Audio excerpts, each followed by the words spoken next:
Welcome back to Mitchell Makes Vids, where we spotlight stocks with enduring value. I'm Mitchell, and today we're covering VC Properties, ticker VC VICI, an experiential real estate investment trust owning premier gaming, hospitality, and entertainment destinations like Caesars Palace and MGM Grand through long-term triple net leases. 2025 has reinforced VC's resilience.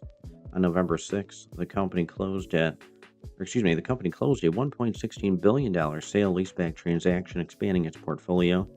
Earlier this month, on December 4th, VC declared its regular quarterly dividend of 0.45 per share, payable January 8th, 2026, maintaining its attractive yield above 6% at current levels around $28.